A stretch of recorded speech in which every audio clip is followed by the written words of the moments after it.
On a trip to Colombia, the United Nations Secretary General praised former guerrilla fighters for their commitment to peace. Honduras' pre-election silence is now in place ahead of Sunday's general elections. Unicef data revealed that Central and West Africa registered the highest numbers of children recruited by armed groups between 2005 and 2020.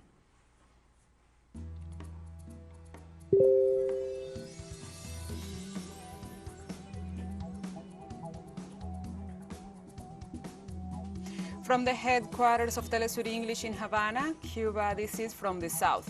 I'm your anchor, Gladys Quesada, and these are the news.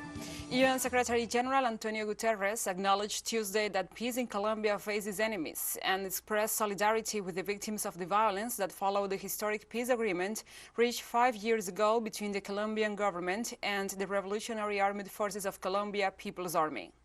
As part of his visit to mark the 5th anniversary of the peace accords, Guterres celebrated the tenacity and the commitment of former combatants in reintegrating this into society and called for efforts to build a Colombia of peace. Accompanied by President Iván Duque, who has attacked the peace accords and undermined their implementation, and Rodrigo Londoño, the former commander of the disbanded FARC guerrillas, Guterres visited one of the areas where the rebels are completing their social and economic integration process.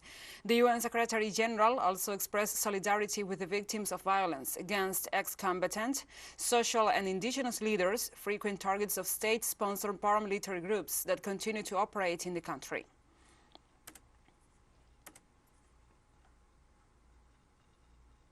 I celebrate the tenacity and commitment of the ex-combatants in this region historically impacted by the conflict, as well as in so many other places that continue to work day by day to build a Colombia of peace. The aim of peace is to avoid having enemies in a society, but unfortunately there are enemies of peace, and I want to express to their victims and their families and friends of their victims my sympathy.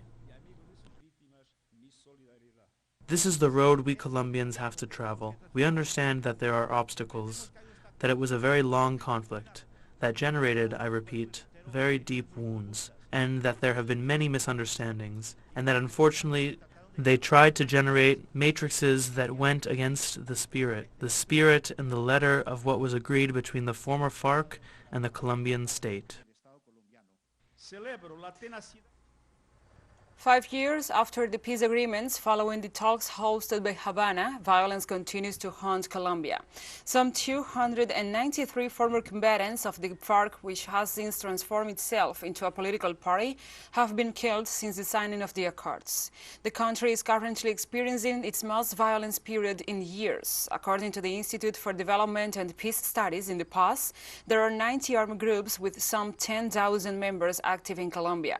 Last month, the UN warned about the deteriorating security situation represented a considerable challenge to the country's 2016 peace accords. Meanwhile, former guerrillas said they continue to live in fear.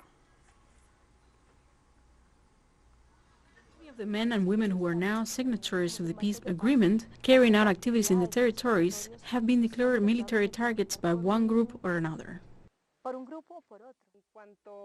As for the situation of ex-combatants, well, the truth is that I'm afraid. I'm afraid to go out. I'm afraid with my husband, with the father of my children, because the risk they have is that maybe they will go out and not return to their homes and their families. That is the fear we live with. One of the factors that has most influenced the murder of ex-combatants is stigmatization. Stigmatization as a discourse of hatred that comes from the elites, which is picked up by those who are exercising territorial control, by those who have some territorial conflicts with the rural workers or with the signatories of the agreement. This Tuesday in Bolivia, social movements began marching in defense of the government of President Luis Arce Catacora and against the far-right attempts at destabilization.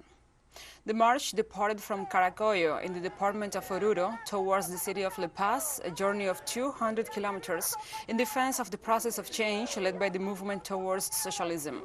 The marchers will seize the occasion to demonstrate against the strike called by sectors of the opposition, an act that has already been rejected by the majority of the population. In this context, Fernando Camacho, promoter of the November 2019 coup and current governor of Santa Cruz, announced new mobilizations against the government and proclaimed himself the leader of a movement to impose federalism in Bolivia.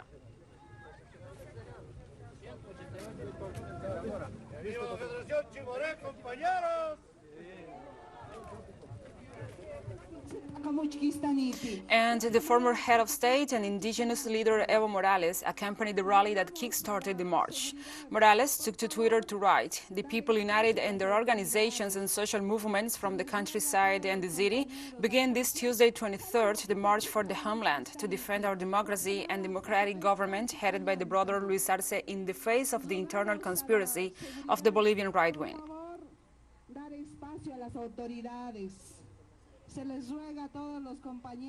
During the event, President Luis Arce pointed out that the Bolivian people are committed to solving problems through democratic means.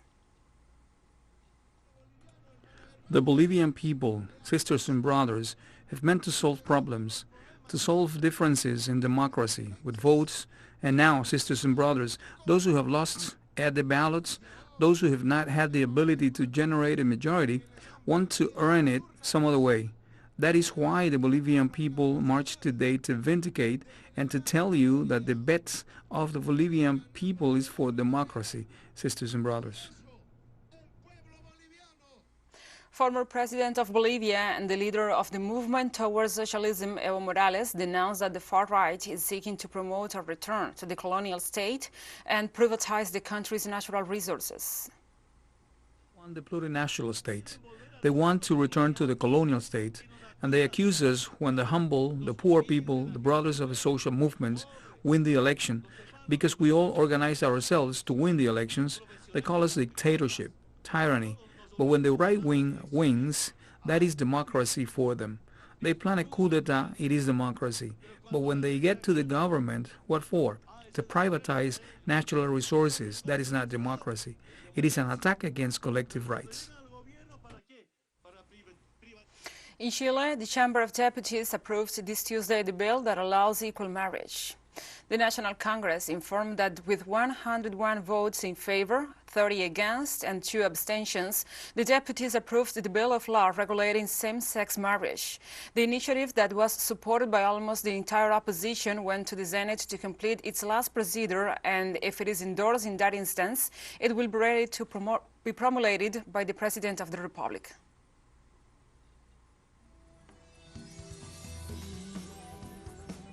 And we'll be right back after this very short break, so don't go away.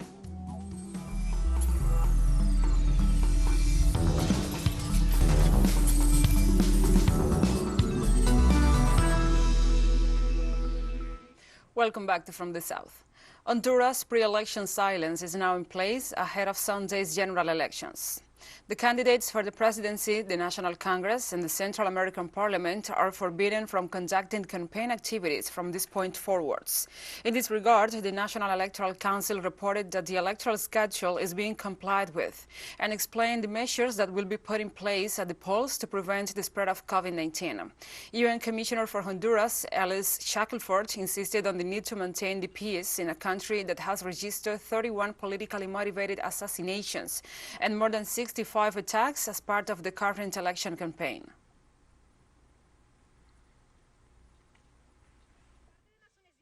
From the United Nations, we have some very clear messages. First, go to vote. Voting is something critical. We hope all that develops in peace, and it is also important to wait.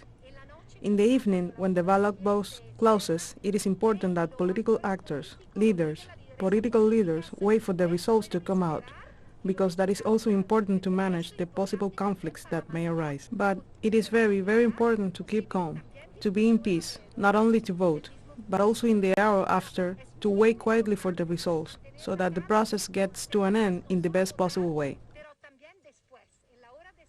Peru's government is planning to close several mines in the southern Ayacucho region because of concerns over their environmental impact, a move that has sparked tensions with foreign mining companies and industry executives.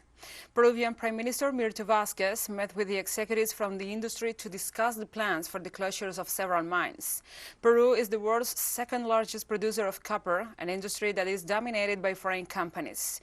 The United Kingdom metal company Hochschild Mining's shares sank 27% after the government of Peru announced its intention to stop the operations of its flagship mine in the country. Peru's mining industry has been linked to a string of environmental issues in recent years, including deforestation, pollution, and the mistreatment of environmental activists.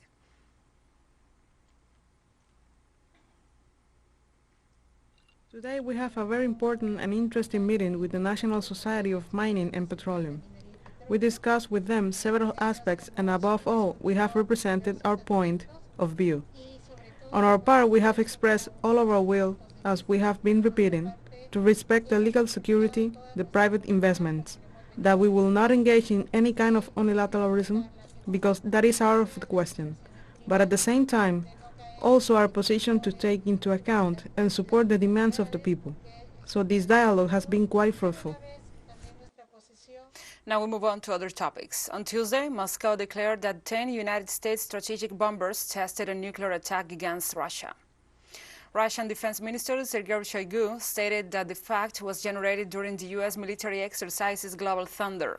The authority also said that the anti-aircraft defense system detected the U.S. strategic bombers in a time in which the authorities established continuous control and carried out incident prevention measures. Shoigu also denounced the shunting of the U.S. aviation near the Russian eastern borders, calling it as a threat not only to Russia but also to China.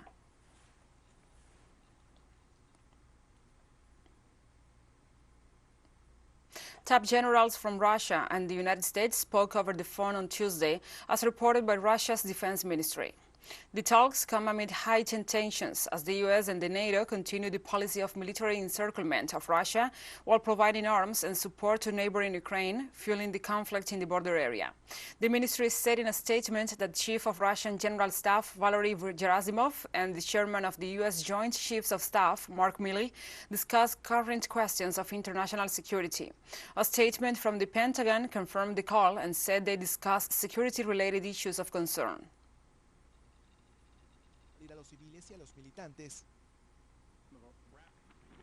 And in the midst of the heightened tensions between Russia and the Western states, 2 patrol boats sent by the United States to strengthen the Ukrainian Navy arrived at the southern port of Odessa.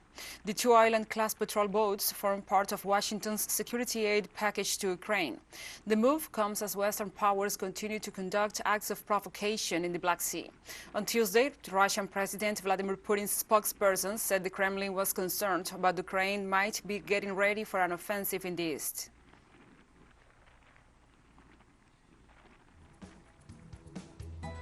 And we have more stories coming up after this final short break, so stay with us.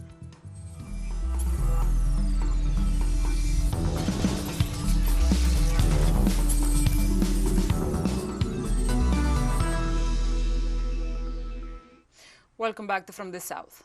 Political divides within Lebanon's government are widening as the diplomatic crisis with the Gulf nation continues. Lebanon's Interior Minister Bezam Malawi said on Tuesday every delay in resolving the crisis threatens to affect the lives of more Lebanese already reeling from the impact of a massive economic crisis, and that the solution begins with the resignation of Information Minister George Kordashi, whose comments sparked the anger of Saudi Arabia.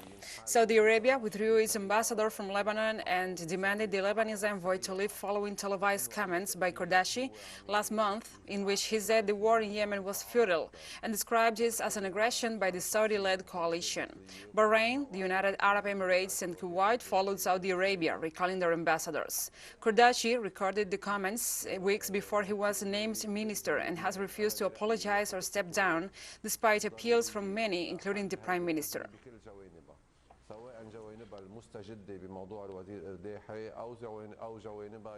Unicef indicated that Central and West Africa registered the highest numbers of children recruited by armed groups between 2005 and 2020. The Regional Protection Chief, Karin Heisler, declared this Tuesday that during this period, more than 42,000 girls and boys were used by the force by illegal armed groups. The official underlined that 4,800 children have been identified and more than 8,000 sexual abuses against minors. The data were verified by the UN. The United Nations does not rule out that the number of rape victims amongst children is higher because many cases are not reported.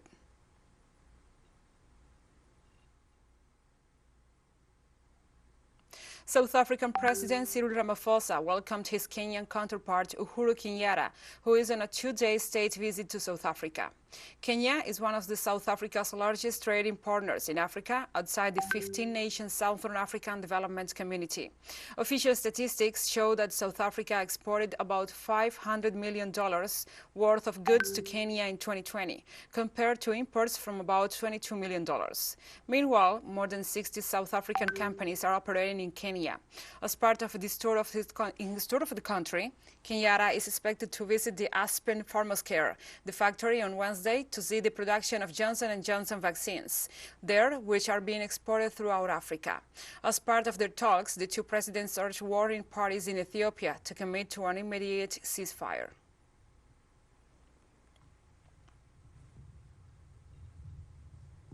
Efforts to eradicate polio in the Gambia are facing skepticism due to distrust of COVID-19 vaccines, according to a medical officer in the West African state.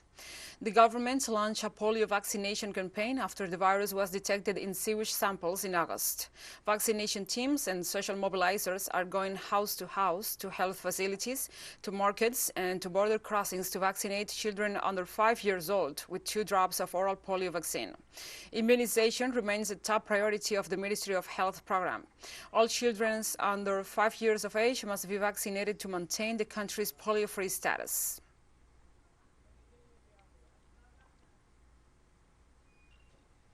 On Tuesday, TeleSUR's President Patricia Villegas held a meeting with representatives of Mozambique Television and the Ghanaian network Pan-African TV with the aim of strengthening the Latin American news network with these African media outlets. Mozambique Television was represented by its program director Holden Guedes, while Pan-African TV was headed by its director Kuwesi Pratt. At the meeting, the managers of these television stations agreed on the need to continue promoting the news agenda focused on the global South as a way to counteracting the one-side narrative hegemony that has been historically imposed on world public opinion by powerful countries.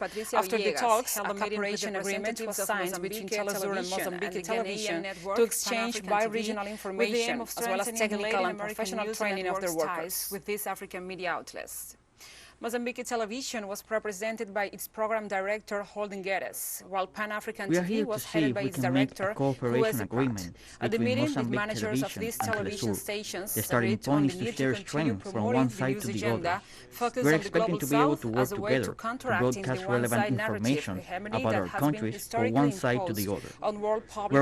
hegemony that has been historically imposed on world public opinion by powerful countries. After the talks, a cooperation agreement was signed between TeleSUR and Mozambique Television to exchange bi-regional just information exchange, as well as technical and professional joint training, for example. Well, we've already started collaborating with TeleSUR. We are here to see I if was we here can about make 3 a years cooperation ago. agreement between Mozambique Television and TeleSUR. The starting point is to TeleSUR share has strength already from one sent side to the other. technical person We're to expecting to be able evaluate to the work work that we are together doing. to broadcast relevant We've not been information able to move about our forward countries because from of one the side to pandemic. the other. It's not been We're very possible, much looking forward to for this. example, to have We agreed exchange on a of mutually personnel, beneficial cooperation, technical personnel. and It's not maybe been we possible can to reach do a broader joint training, cooperation beyond and it's just not been information possible to exchange, do such as joint training, joint for example. production of documentaries and so on. But the spirit is there. Well, It's we've already important started that collaborating television with stations and TeleSUR. media houses across the I world was here about 3 years ago. in order to give true meaning to the wishes of our people. And TeleSUR has already stand up to the bullies of the empire to evaluate the work that we are doing. So we intend to intensify the collaboration with TeleSUR because of the pandemic, the mutual benefit of the African people, and for example, to have lost South America personnel. We are broadcasting to 46 countries in Africa, joint training. And we are also broadcasting to Europe, and a combination of TeleSUR and Pan-African television, documentaries and so on. Go a very, very long way. But the spirit is there, in breaking down the barriers which was the television stations and media houses across the colonial empire, collaborated by the imperialist empire, in order to give true meaning to the wishes And of we our have people, come to the end of this in news order to brief. stand But up to remember, the you can bullies find of this the and many empire other and stories so on our website at So we intend to telesurenglish.net. intensify the And also, collaboration if you with feel so TeleSUR inclined, please for the join us on mutual social media benefit of for the all the African latest news. people We are on and Facebook, also for the people of Twitter, South America. Instagram, and Telegram. We are For broadcasting TeleSUR to English, I'm 46 Gladys countries in Quesada. Africa. Thank you for watching. And we are also broadcasting to Europe, and a combination of TeleSUR and Pan-African television.